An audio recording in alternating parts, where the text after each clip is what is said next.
성찬을 행하여 나를 기념하라 하십니다. 예수님께서 우리에게 성찬을 행하여 나를 기념하라 하셨습니다. 우리 함께 기도합니다. 하나님, 성찬식을 통하여 주님의 귀한 은혜를 체험하고 세상에게 증거할 수 있는 능력을 주옵소서.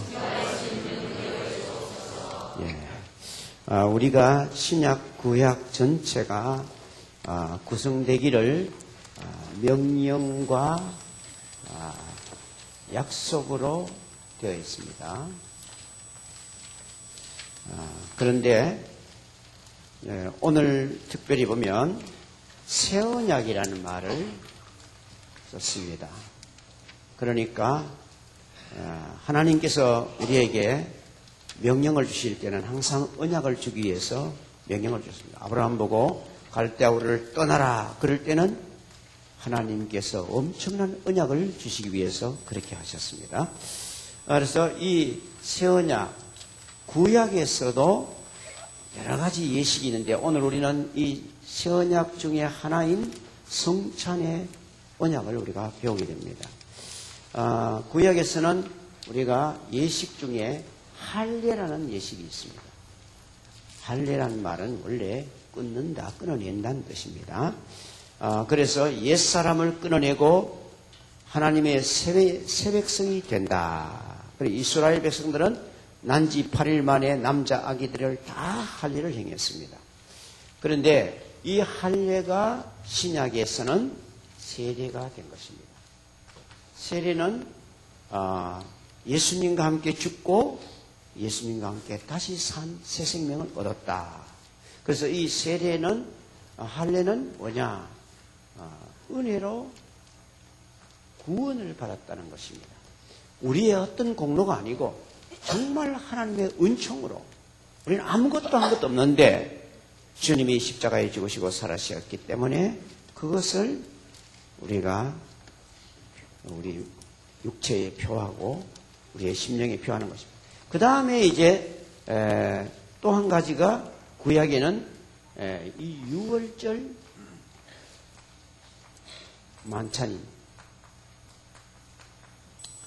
이 유월절 만찬이 신약에 와서는 성만찬 이렇게 오늘 우리 나누는 성찬이란 말입니다. 이것은 뭘 가르치느냐? 이제 은혜로 이것은 구원을 받았어요. 이것은 은혜로 삶을 말하는 것입니다. 그러니까 구원은 단번에 받습니다. 그러나 삶은 지속됩니다. 그래서 오늘 1절을 딱 읽어보면 그런 말씀이 나옵니다. 1절 보십시오. 유월절이라 하는 무교절이 다가오매 이렇게 되어 있습니다. 그렇게 유월절이라는 말과 무교절이라는 말은 동의어로 쓰기도 한다 이 말입니다.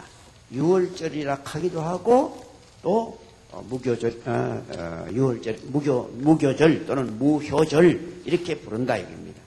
근데 사실은 엄격하게 말하면 유월절은 하루 저녁입니다. 니산월 14일 그 하루 저녁이에요.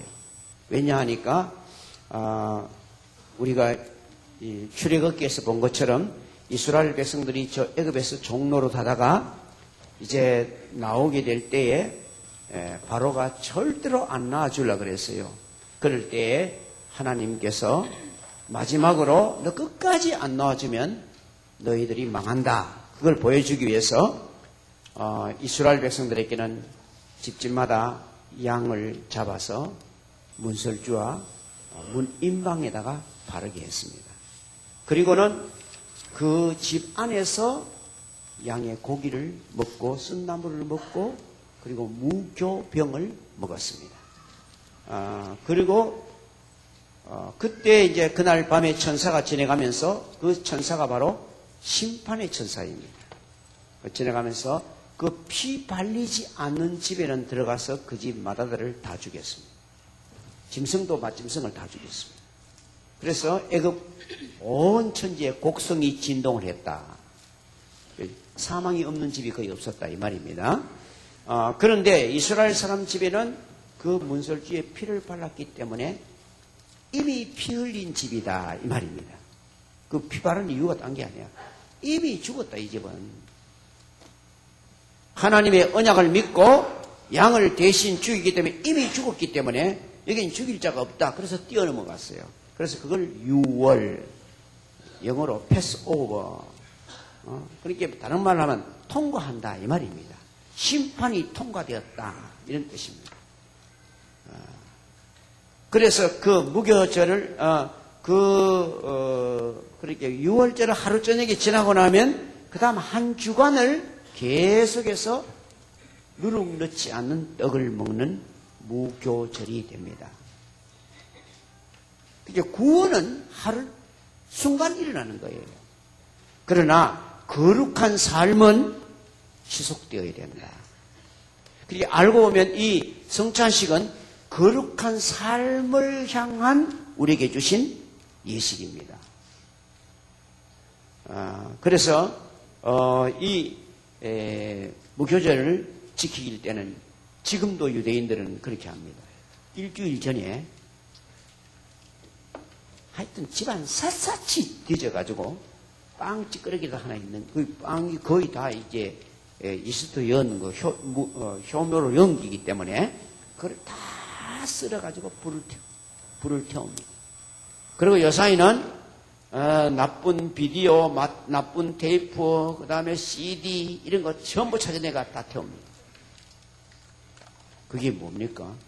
세속화를 철저하게 막고 하나님의 거룩한 백성이 되어야 된다. 그것입니다. 오늘도 우리가 이 예식을 행하는 것은 우리가 주님의 구속의 은총에 대한 감사와 함께 이제 우리는 거룩하게 살아야 된다. 구별되게 살아야 된다. 그것을 마음속에 정말 바로 간직해야만 이 예식의 참다운 예식다운 의미가 있는 것입니다.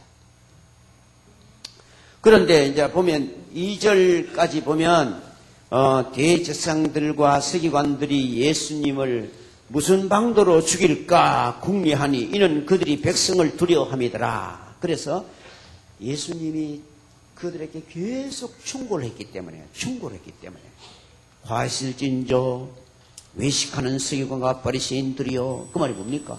너희들이 형식만 지키고 껍데기로만 하나님 잘 믿는다 하는데 알고 보면 하나님 말씀 다 어겼어. 이렇게 계속 책망하니까 이 사람들이 저거 죽여야 되겠다. 못 견디겠다. 그런데 명절에는 말자. 다른 복음서에 뭐 써있어. 왜냐? 백성들이 다 예수님을 좋은 분으로 알기 때문에 만약 잡아 죽이다는 잡아당 폭동일이 난다. 그래서 여기 백성을 두려워하더라 하는 말이 그 말입니다. 그랬는데 예수님이 이 절기 때, 이 명절에 돌아가셨어요. 왜 그런가? 이것은 그 사람들은 죽여야 된다. 그러나 죽이지만은 이번 명절에는 안 죽이고 나중에 적당할 때에 기도세도 모르게 죽여야 되겠다. 이렇게 계획했어요. 그런데도 불구하고 6월절에 돌아가셨어요. 왜 그러냐? 그것은 오래전부터 하나님의 계획이 있었기 때문에. 고린도전서 5장으로 가보시면 거기에 267페이지입니다. 고린도전서 5장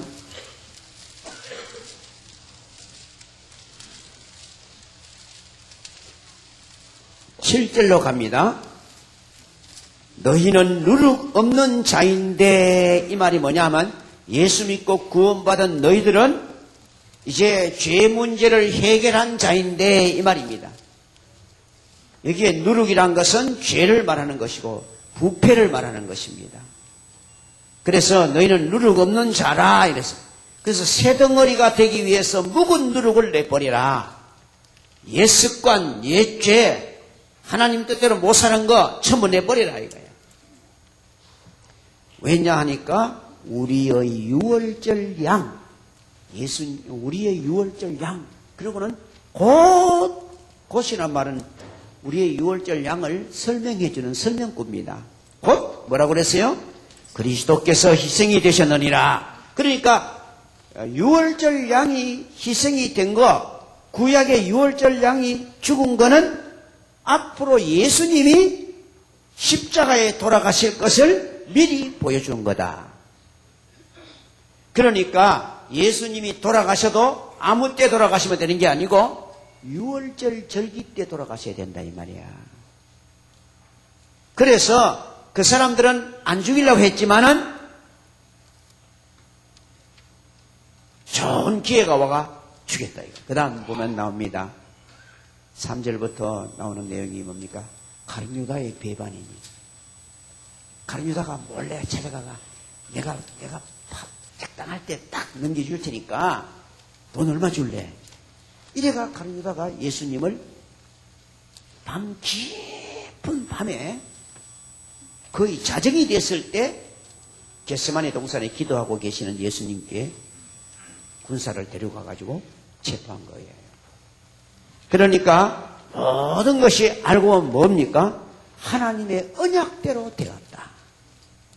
그것도 내 떡을 먹던 자가 배반할 것이다. 시편에 다 예언되어 있어. 그러니까 가장 가까운 제자 중에 한 사람이 할 것을 배반할 것을 말씀해 두었어요. 자, 이제 본문 다시 돌아가서 7절부터는 또 뭐가 나오느냐 하니까 오늘 이 나오는 내용이 이루어지기 전에 준비한 내용입니다. 이 유월절에는 예루살렘 인구가 보통 때는 7만에서 10만 정도였습니다. 당시에 정확하지는 않습니다. 그러나 유월절 때는 거의 100만 내지 120만, 130만 이렇게 넘어갑니다. 왜냐하니까 전국에 있는 남자들이 다 모입니다. 외국에 나가 있던 사람들도 모여옵니다. 그렇기 때문에 그때는 엄청난 사람들이 모여요. 그래서 방구하는 기 하늘의 별 따기라 이 말입니다. 그래서 유월절 장잡을 무기절 날이 이른지라. 그래서 예수님이 자기가 돌아가실 날이 다 됐기 때문에 이 말이야. 그리고는 베드로와 요한을 보내어서 가서 우리를 위해서 유월절을 준비해라 이렇게 말했어요. 그러니까 베드로와 요한이 어디서 준비해야 되겠습니까? 준비해라 그러니까 보통 것도 뭐 쉬운 것도 뭐 예약하면 가면 될 거 아닙니까? 근데 그게 보통 일이 아니라 이 말이죠. 그래서 예수님 어디서 준비하면 되겠습니까? 우리 또 한두 명도 아니고 예수님 제자가 12명이고 예수님까지 하면 13명인데 장정 13명이 들어가서 이렇게 그거 하려면 상당히 넓은 공간이 필요하다 이 말입니다. 그러니까 예수님께서 성으로 들어가면 물동이를 가지고 가는 사람이 있을 거다. 물 한 동이를 가지고 가는 사람이 있을 것이다. 그 사람한테 묻지 말고 그 사람 따라가거라. 그래서 그 사람이 딱 들어가는 집에 들어가서 그 집 주인에게 가서 선생님이 유월절을 잔치를 우리가 베풀 그런 객실을 하나 돌라던데요. 이렇게 말해봐라. 그래서 제자들이 예수님께서 말씀하시는 말을 그대로 믿고 갔어요. 가보니까 정말 물동이 한 사람 들고 갑니다. 그래서 따라가가지고 그 집 주인한테 말했더니 다락방을 12절 보니 그리하여 하면 그가 그 자리를 마련한 큰 다락방을 보이리니 거기서 준비하라 하셨. 그래서 많은 또 이렇게 학자들은 추측하기를 아마 마가의 집에 다락방이 아니었을까 이렇게 추측하기도 합니다. 그러나 그것은 정확한 건 아닙니다. 그러니까 제법 큰 방을 준비해 주셨습니다. 그래서 그때 자 준비하고 이제 6월절 말씀대로 준비를 했어요. 그러고 난 다음에 14절 때가 이름에 예수께서 사도들과 함께 앉으사 이르시되 내가 고난받기 전에 너희와 함께 6월절 먹기를 원하고 원하였노라. 이 6월절은 정말 의미 있게 보내기를 바랐다 이게. 왜냐? 이제 마지막이라. 예수님이 이 6월절을 완성하는, 그래서 원하고 원하였노라 이렇게 말했어요. 그리고는 이제 예수님께서 이르시되 16절 내가 너에게 이르노니 이 유월절을 하나님 나라에서 이루기까지 다시는 먹지 아니하리라. 그러니까 천국에서 제자들과 함께 나누는 함께는 그 외에는 이 유월절을 전혀 안 지키게 될 것이다. 이거는 예수님만 그런 게 아니고 제자들도 그랬어요. 다음부터는 제자들도요 양 안 잡습니다. 성찬식을 행하지 유월절을 안 합니다. 유월절이 바뀌어서 성찬식이 됐다 이거예요. 그러고 난 다음에 이에 잔을 받아사 감사 기도하시고 이르시되 이것을 갖다 너희끼리 나누라. 우리는 지금 보면 떡부터 먼저 주지요, 그죠? 그런데 예수님이 하실 때 이게 전부터 먼저 했다고 이렇게 했네 이렇게 생각하는데 이거는 성찬식의 잔이 아닙니다. 그러니까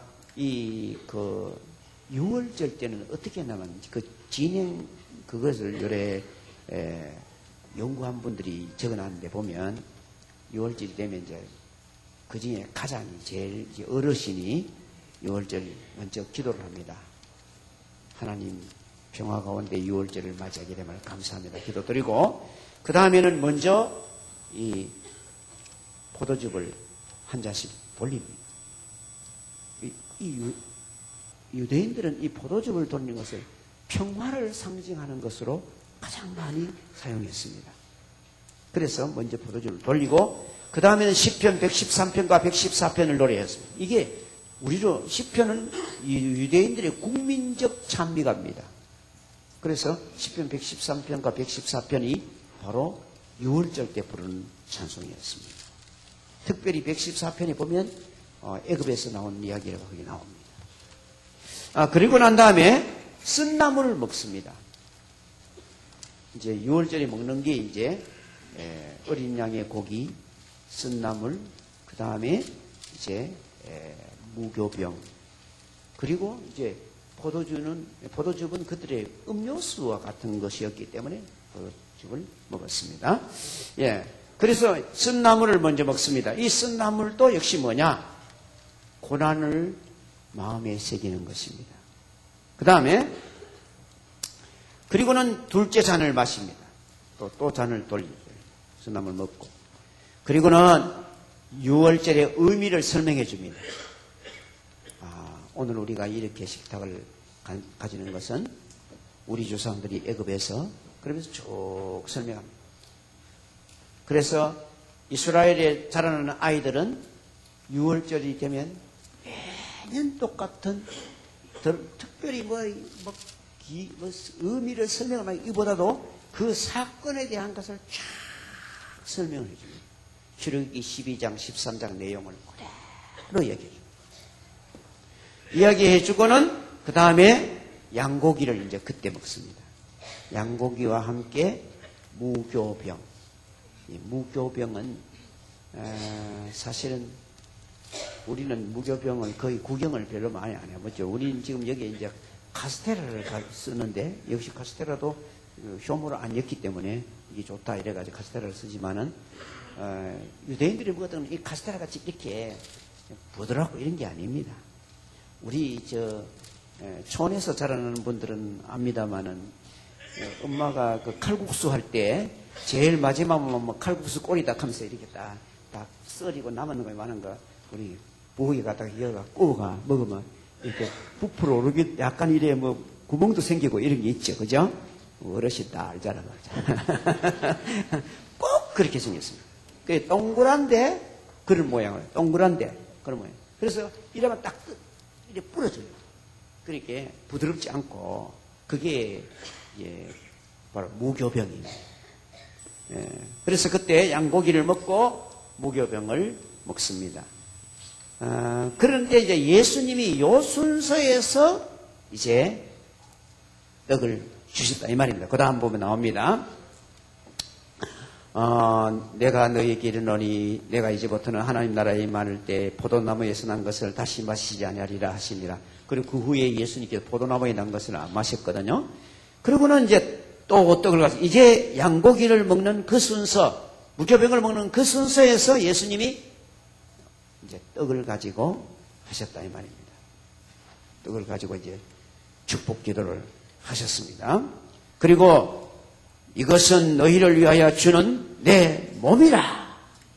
너희가 이를 행하여 나를 기념하라. 그래서 이 성찬에 쓰는 떡을 가리켜서 예수님이 내 몸이라 그랬습니다. 살이라는 용어를 쓰지 않았습니다. 몸이라는 말은 예수님의 전부를 주셨다 이 말입니다. 주님이 그의 육체를 전부 우리를 위해서 희생했다는 의미입니다. 그래서 몸이다 그러면서 그 떡을 이렇게 떼어서 줬어요. 그리고 이것을 기념하라 이랬습니다. 자, 그 의미도 또 이제 살이라는 말이 왜 자꾸 나오게 됐나 하면 그거는 요한복음 6장에 그런 내용이 나옵니다.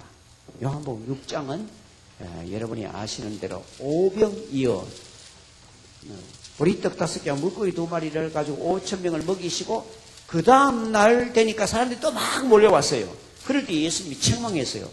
너희들이 이적을 본 까닭이 아니고 떡 먹고 배부르니까 오늘 또 떡 먹으러 왔구나.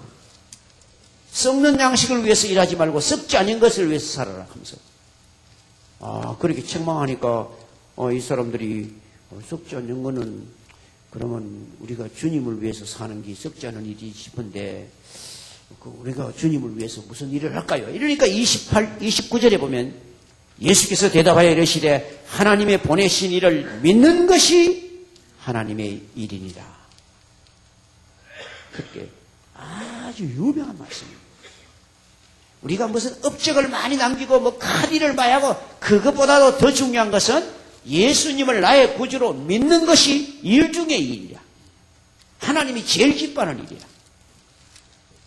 여러분이 다른 봉사 이런 거 다 못해도 예수 그리스도를 내 구주로 마음속으로 믿고 입으로 시인하는 이 신앙을 정말 가지면 하나님이 원하시는 1차적인 일을 먼저 한 거예요.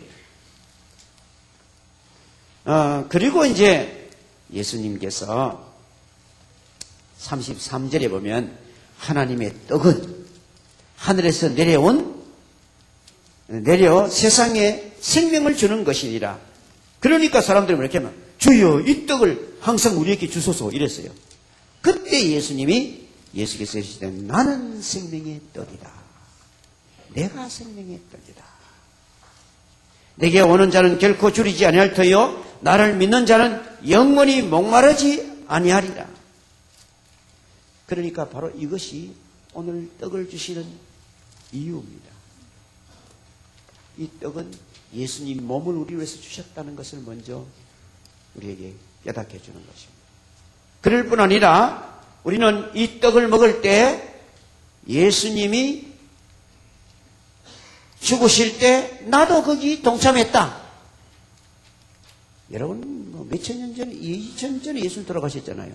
그래도 성경에서는 그것을 믿으라는 겁니다. 그것을 우리가 또 한번 찾아봐야 되겠죠. 고린도전서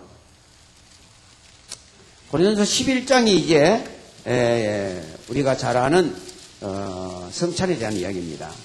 그런데 10장 16절부터 먼저 보겠습니다. 10장 274페이지 보시면 우리가 축복하는 바 축복의 잔은 그리스도의 피에 참여함이 아니며 우리가 떼는 떡은 그리스도의 몸에 참여함이 아니냐. 거기 보니까 우리가 성찬식 때 이 포도즙을 마시고 이 떡을 먹는 것은 바로 예수님의 피에 참여하고 예수님의 몸에 참여한다. 주님이 죽으실 때 나도 거기 장사되었다. 주님이 피 흘리실 때 나도 피 흘린 자가 되었다. 하나님 보실 때 그렇게 인정해 준다. 그래서 17절 보니까 떡이 하나이요 많은 우리가 한 몸이니 이는 우리가 다 한 떡에 참여함이라. 그래서 여러분들도 안 믿는 사람들을 조상 제사 지낼 때도 제사 지내고 나면 그 밥을 내비린 게 아니고 안제가 다 잡섰죠. 예. 그게 바로 그 제사에 참여했다는 뜻입니다. 그렇기 때문에 제사 음식을 알고는 먹지 않는 것이 좋습니다. 모르게 뭐 누가 주는 게 무엇도 그건 문제 없습니다. 그러나 그 밥 자체가 변한 게 아니기 때문에. 그러나 이제 이거 제사 음식인데 물래 이거 난 안 먹는다 이 칼을 말 알겠어요? 우리 흔히 감옥합니다. 안 믿는 사람이 이 제사 음식인데 먹어도 되겠나? 니 교회 다니는데 그럼 나 안 몰랍니다. 왜냐? 알게 한 자를 위해서 먹지 말았겠어요. 그 사람이 딱 하는 거는요, 우리를 테스트해 보려고 하는 게입니다. 그 다음에 우리 자신도요, 약간 끼꿈합니다. 솔직하게 말해가. 그래, 그거는 안 잡수는 게 좋아. 그럼 아무도 덕이 안 된대요. 그래서 여기에 그 이야기를 하는 것이 이제 10장 이야기입니다. 10장. 그리고 이제 예수님께서 다시 본문 돌아갑니다. 22장으로 돌아갑니다. 그래서 떡을 떼어가지고 감사 기도하시고 그들에게 주시면서 너희는 주는 이 떡을 행하여 나를 기념하라. 그래서 이 기념이라는 말은 마음에 깊이 새기는 겁니다. 그래서 우리가 세례는 일생에 한 번 받지만은 성찬식은 자주 하는 교회는 매주일 합니다. 그런 데도 있습니다. 그리고 또 조금 자주 하는 데는 한 달에 한 번씩 하고. 근데 우리는 이제 너무 이게 성도가 좀 많고 이러면 이게 준비하고 하는 게 너무 힘들다 보니 1년에 2번 하는데 이것도 우리가 조금 더 많이 하는 게 더 좋지 않겠나 생각이 드는데 준비하는 게 너무 힘들어서 그렇게 하고 있습니다. 기념하는 것, 마음에 새겨서 기념할수록 우리는 믿음이 더욱 진짜 복음적인 믿음으로 들어간다 이거예요. 정말 성경적인 믿음이 된다는 거예요. 왜냐하니까 이 음식을 먹으면서 예수님이 왜 이야기해 줍니까? 이걸 갖다 교육할 때는 노작교육이다 이런 말이에요. 노작교육. 뭘 해보면서 이렇게 만들어 보면서 하면 제일 잘 배우잖아. 말로만 설명하고 뭐 의미가 이러니 어떤 거 하는 것보다도 막 갖다 놓고 막 먹어가면서 맛이 이렇다 하면서 탁탁 비주고 이러면 얼마나 좋습니까? 그죠? 그 마찬가지로 예수님의 구원의 진리를 음식을 먹는 것처럼 먹어가면서 이렇게 하심으로 마음에 깊이 새기게 하셨어요. 그리고 아까 말한 대로 주님의 십자가에 동참하는 의미로 이 예식을 행하게 하셨어요. 십자가에 죽을 때 나로 죽었다.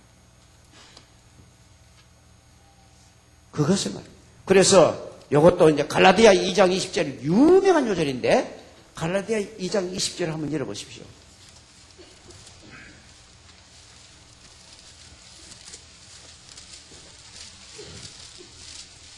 303페이지. 내가 그리스도와 함께 십자가에 못 박혔나니 보십시오.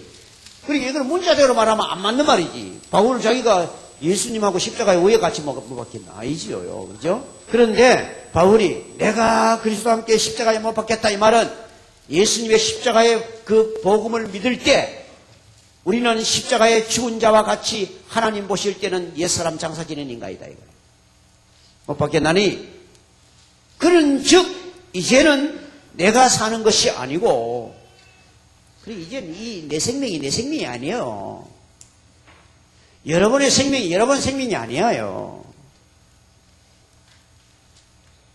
아니요. 오직 내 안에서 그리스도께서 사신다. 나의 주인은 누구냐? 예수님이다 이거야. 이제는 내가 주인이 아니다 이거야. 내 모든 삶은 예수님 위해서 사는 게 당연한 겁니다. 조금 하루를 구별해가 예수님께 드리는 그 정도가 아니에요. 우리가 알고 보면. 우리의 본생에는 다 주의 것입니다. 부담 써놨잖아. 그리스도께서 하신 것이라. 이제는 내가 육체 가운데 사는 것은, 그러니까, 지금 우리 육체가 살고 있잖아요. 나를 사랑하사, 나를 위하여 자신을 버리신 하나님의 아들을 믿는 믿음 안에서 사는 것이라. 그래, 이제는 우리가 사는 모든 삶이 예수님이 날 위해서 몸부리신 그 은혜 생각하면서 예수님이 원하시는 삶을 살아야 되는 것입니다. 그래서 우리는 새 언약의 사람은 세 계명을 지켜야 돼요. 세 계명을. 요한복음 13장 34절 35절. 예수님이 거기에 세 계명을 내가 너에게 주노니 내가 너희를 사랑한 것처럼 너희도 서로 사랑하라. 너희가 서로 사랑하면 많은 사람들이 너희가 내 제자인 줄 알 것이다. 그러니까요, 우리가 이 성찬에 참여하면서 가장 마음에 새겨야 되는 것 중 하나가 뭐냐 하면, 이제 옛사람이 정말 죽었다면, 예수 십자가에 죽을 때 나도 죽었다면, 주님이 제일 원하시는 것이 뭐냐? 세 계명이라. 내가 너희를 사랑하는 것처럼 형제를 위해 사랑해라. 예수님이 사랑을 얼마나, 우리가 아직 죄인 되었을 때 그리스도께서 죽으셨어요. 그렇게 여러분들이 누구를 사랑할 때 지금 사랑할 끈기가 있어도 이러면 안 됩니다.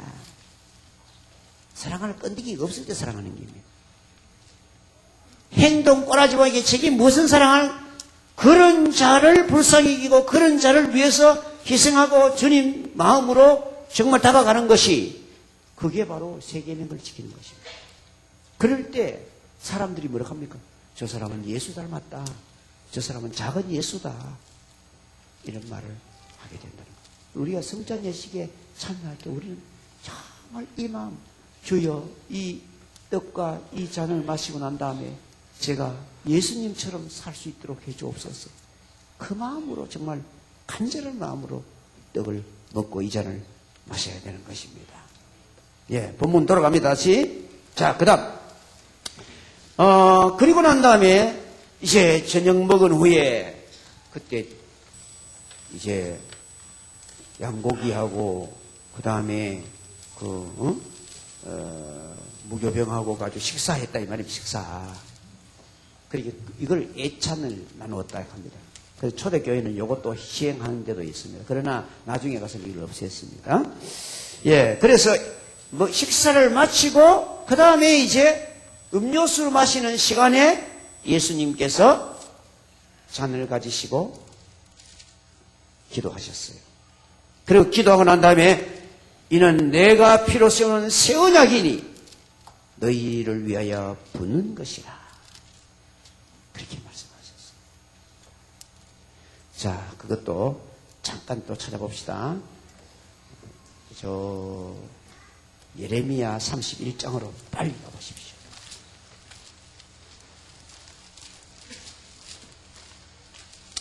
예레미야 31장 31절 1102페이지로 가보시면 거기 써놨죠? 여호와의 말씀이니라. 보라, 날이 이르리니 내가 이스라엘 집과 유다 집에 뭐하리라요? 새 언약을 맺으리라. 이 언약은 내가 그들의 조상들을 손에 잡고 애굽 땅에서 인도하여 내던 날에 맺은 언약과 같이 아니할 것은 내가 그들의 남편이 되었어도 그들은 내 언약을 깨뜨렸습니다. 여호와여, 행위 언약, 십계명의 언약, 이 언약은 인간들이 다 지킬 수가 없었어요. 감당을 못했어요. 그러나 그날 후로 내가 이스라엘 집과 맺을 언약은 이러하니 곧 내가 나의 법을 그들의 속에 두며 그들의 마음에 기록하여 나는 그들의 하나님이 되고 그들은 내 백성이 될 것이라. 여호와의 말씀이니라. 그들이 다시는 각기 이웃과 형제를 가르쳐 이르기를 너는 여호와를 알라 하지 아니하리니 이는 작은 자로부터 큰 자까지 다 나를 알기 때문이라. 내가 그들의 악행을 사하고 다시는 그 죄를 뭐하지 않다? 기억지 않는다. 여호와의 말. 바로 이 말씀이 바로 오늘의 말씀의 배경이 되는 것입니다. 그러니까 이 새 언약이 뭐냐? 하나님께서 근본적으로 우리를 바꾸어 주신다는 거예요. 예수 그리스도의 보혈을 믿는 순간 우리 속에 성령이 오신다는 말이에요. 새 마음을 주시고 새로운 하나님의 은혜를 주신다는 것입니다. 그래서 그것을 또 한 번 더 가보시면 에스겔 36장. 에스겔 36장.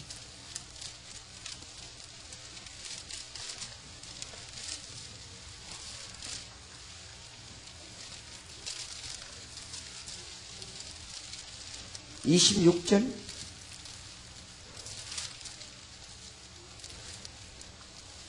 26절을 보십시오. 또 새 영을 너희 속에 두고 새 마음을 너희에게 주되 너희 육신에서 굳은 마음을 제거하고 부드러운 마음을 줄 것이고 또 내 영을 너희 속에 두어 너희로 내 윤례를 행하리니 너희가 내 규례를 지켜 행할 것이다. 그래서 쭉 그 뒤에도 다른 약속이 많이 나옵니다. 그러니까 예수 그리스도의 십자가와 부활을 믿는 예수의 보혈을 믿을 때 성경이 뭐라고 그랬습니까? 성령으로 아니하고는 예수를 믿을 수 없다고 그랬어요.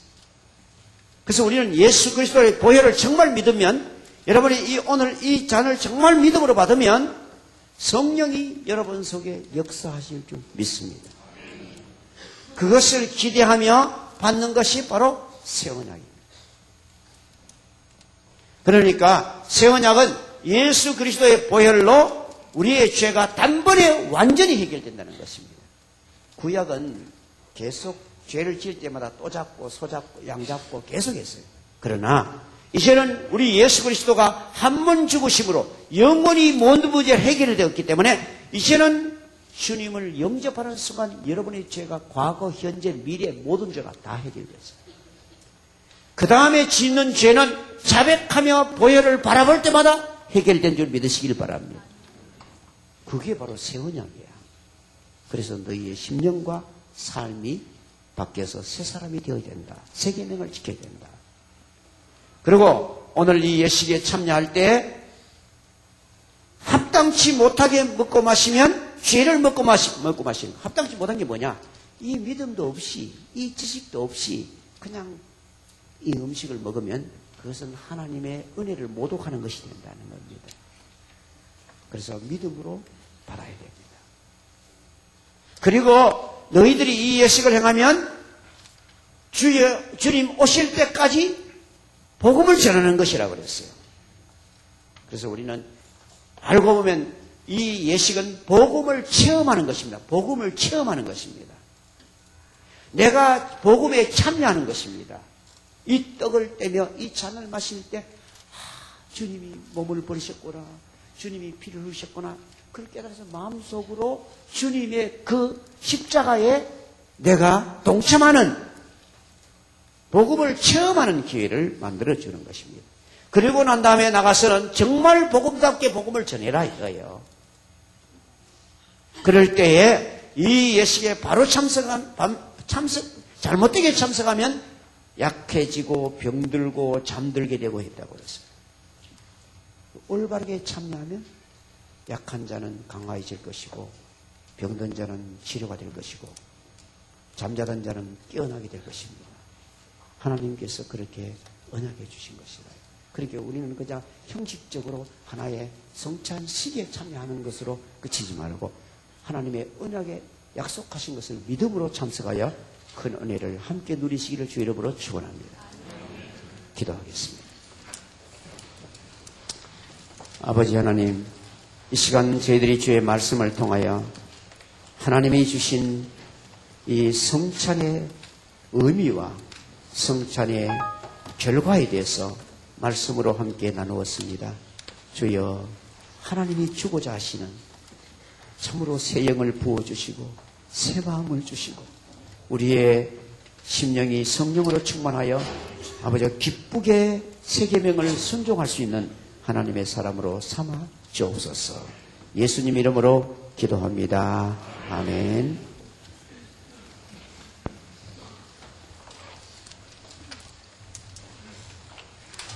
찬송가 149장 1절, 2절, 4절 찬송하시겠습니다. 찬송가 149장 1, 2, 4절 찬송하시겠습니다.